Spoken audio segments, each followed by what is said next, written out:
Dreamland জঙ্গলে একটা পঙ্গু সারস থাকত।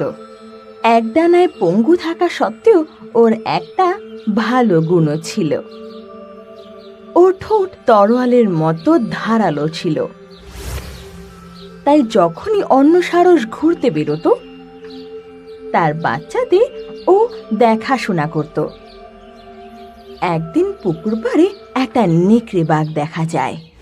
সারস কাকা, এই নেকড়ের সাথে লড়াই তুমি করতে পারবে না, তুমি চলে যাও এখান থেকে। যদি আমি চলে যাই তোমাদেরকে কে বাঁচাবে? আমি তো যাব না। ততক্ষণে নেকড়ে ওদের কাছে এসে গিয়েছিল। ব্যাস ব্যাস, থামো, আরে ঝগড়া করো না। আগে আমি ছোট বাচ্চাদেরকে খাবো, আর কালকের জন্যে এই পঙ্গু সারসকে রাখবো। এটা বলে নেকড়ে ওদের দিকে এগিয়ে যায়, কিন্তু বাচ্চাদের কাছে পৌঁছানোর আগে সারস ওর সামনে আসে। নেকড়ে, চলে যা তুই, ভালো হবে না কিন্তু। ওহো, এখন এই পঙ্গু সারস আমার সাথে মোকাবিলা করবে? আচ্ছা, দেখাচ্ছি তোকে। নেকড়ে ওর দিকে লাফিয়ে যায়, কিন্তু সারস সঙ্গে সঙ্গে সরে যায়, আর নেকড়ে একটা পাথরে গিয়ে ধাক্কা খায়। নিজেকে সামলানোর আগেই সারস এসে ওর কোমরে নিজের ঠোঁট দিয়ে হামলা করে। ও ও মা গো!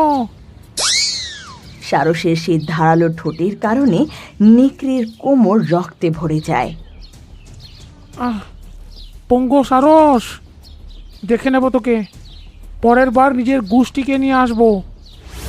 আর এটা বলতেই ও দৌড়ে ওখান থেকে পালিয়ে যায়, আর সব বাচ্চারা এটা দেখে খুব খুশি হয়ে যায়। কিছুক্ষণ পর যখন সারসের দল ফিরে আসে, তো বাচ্চারা তাদের সারসের সাহসিকতার গল্প শোনায়, যেটা শুনে ওরা সবাই খুব খুশি হয়। আর সবাই মিলে সারসকে তাদের খাবার দেয়, যেটা রোজ ওরা করে থাকে। একদিন জঙ্গলে একটা শিকারী আসে, আর পুকুর ধারে পৌঁছাতেই ওর নজর সেই পঙ্গু সারসের ওপর যায়, যে বাচ্চাদের দেখভাল করছিল। হ্যাঁ, পেয়ে গেলাম। ও তখনই একটা গুলি চালায়, আর সেই গুলি সারসের পঙ্গু পাখনায় গিয়ে লাগে। আর ওর খুব কষ্ট হতে লাগে। শিকারী ওর কাছে পৌঁছায়, সঙ্গে সঙ্গে সারসের বাচ্চারা সেখান থেকে পালিয়ে যায়। হ্যাঁ, শেষমেশ সারস ধরলাম। ও সারসকে জালে বেঁধে নেয়, আর ওকে টানতে টানতে টেন্টে নিয়ে যায়। হ্যাঁ, এর ঠোঁটটা ধারালো। ও নিজের হাতে প্লাস্টিকের গ্লাভস পরে নেয়।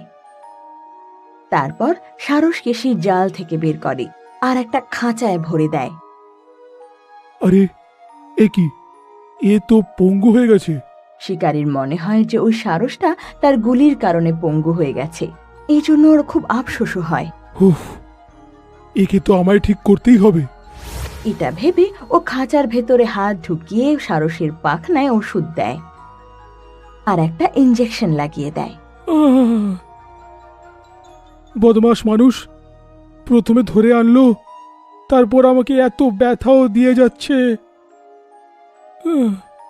হ্যাঁ, চলো একে কিছু খেতে দিই। ও সারসের সামনে খাবার দিয়ে দেয়, কিন্তু সারস সেটাকে ছুঁয়েও দেখে না। আরে কি হয়েছে? খাবি না? মনে হয় আমায় খেতে বলছে, কিন্তু এর দেওয়া একটা দানাও তুলব না। না শিকারীর ভাষা সারস বুঝতে পারছিল, না সারসের ভাষা শিকারী বুঝতে পারছিল। কে জানে কি বলছে। আমি তো খাবার দিলাম, খেয়ে নেবে হয়তো। এটা বলে ও নিজের বিছানায় গিয়ে একটু আরাম করতে লাগে। যখন সারসের দল ফিরে আসে আর সারসকে জঙ্গলে না পেয়ে ওরা সবাই খুব অবাক হয়ে যায়। মা, সারস কাকুকে শিকারি ধরে নিয়ে চলে গেছে। এটা কি করে হলো? ও নিজেকে বাঁচালো না কেন? সে কিছু করতে পারতো, তার আগে তার ডানায় গুলি মেরে তাকে আহত করে দিল, তারপর ওকে টানতে টানতে নিজের সাথে নিয়ে চলে গেল। এটা শুনে সব সারসের খুব কষ্ট হয়। ওদিকে শিকারী সন্ধেবেলায় ঘুম থেকে উঠে পড়ে আর দেখে যে সারস এখনো পর্যন্ত কিচ্ছু খায়নি আর চুপচাপ বসে আছে। আরে খাবারটা খা, কতদিন খাবি না? আরে আমার ভাষাটা যদি বুঝতো। তখনই ওর মোবাইলে কারোর কল আসে। হ্যাঁ স্যার বলুন। কি স্যার বলুন? সারস পেয়েছো? আমার চিড়িয়াখানার জন্য একটা সারস চাই। হ্যাঁ ঠিক আছে, নিয়ে আসবো, আর কিছুদিন সময় দিন। আর এটা বলে ও কল কাট করে দেয়। ভাই শিগগিরই ঠিক হয়ে যা, তারপর তোকে ক্লায়েন্টকে বিক্রি করে মালামাল হব। বলে ও সারসের কাছেই বসে পড়ে আর ওর খাবার খাবার অপেক্ষা করতে লাগে। কিন্তু ও খাবারটাকে ছুঁয়েও দেখে না। ওদিকে রাত হয়ে আসে আর শিকারীর খুব ঘুম পেয়ে যায়। ওদিকে সেই নেকড়ে আরো কয়েকটা নেকড়েকে হামলা করার জন্য তৈরি করছিল। শিকারী সারসকে আরো একটা ইঞ্জেকশন দেয় আর ওর ডানায় ওষুধ দিয়ে দেয়। সকাল অবধি একদম ঠিক হয়ে যাবি। আর এটা বলে ওর পায়ের কাছে খাবারের থালা দিয়ে দেয় আর আরাম করে শুয়ে পড়ে। কিন্তু সকালে উঠে যখন খাবারের থালা ভরাই দেখে তো রেগে চেঁচিয়ে ওঠে। কিছু খাচ্ছিস না কেন? কতক্ষণ এরকম থাকবি? আরে মরে যাবি। সারস ওই বাচ্চাগুলোর কথা মনে করে কাঁদতে লাগে আর শিকারী এটা দেখে অবাক হয়ে যায়। আমি তোর ভাষা বুঝতে পারি না, কিন্তু এটা বুঝে গেছি তুই তোর সাথীদেরকে মনে করছিস, আর তাদেরকে ছাড়া তুই একটা দানাও খেতে চাইছিস না। এখন শিকারীর চোখেও জল চলে আসে আর ও খাঁচার দরজা খুলে দেয়। খোলা খাঁচার দরজা দেখে সারস খুশি হয়ে লাফায় আর হেঁটে হেঁটে বেরিয়ে চলে যায়। এবারও দেখে যে ওর ডানা ঠিক হয়ে গেছে আর ও আনন্দে লাফিয়ে ওঠে। ইয়ে, তার মানে ওই শিকারী যাকে আমি বদমাশ ভাবছিলাম সে ছুঁচফুটিয়ে আমার চিকিৎসা করছিল। ও নিজের ডানা ছড়িয়ে আকাশে উড়ে যায়। ওদিকে নেকড়ে নিজের দল বল নিয়ে সে সারসের দলকে হামলা করার জন্য এগোয়।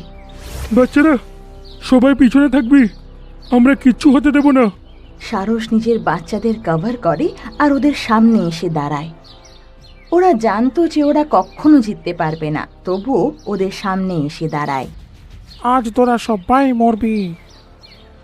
হঠাৎ তখন সারস ওদের সামনে এসে দাঁড়ায়। চুপচাপ এখান থেকে চলে যা। এবার আমরা 3 জন আছি, পুরো 3 জন। এক্ষুনি ওদেরকে মজা দেখাচ্ছি। এটা বলে সারস আকাশে ওড়ে আর ওদের মাথায় ঠোঁট মেরে মেরে ওদের আহত করে দেয়। আহ, ও এ তো আমাকে পাগল করে দিল রে।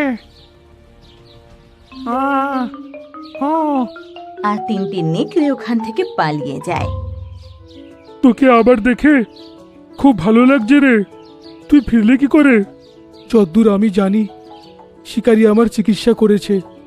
যখন ও আমার চোখে জলটা দেখলো তখন নিজেও খুব জোরে কেঁদে ফেললো। এর মানে সব মানুষের খারাপ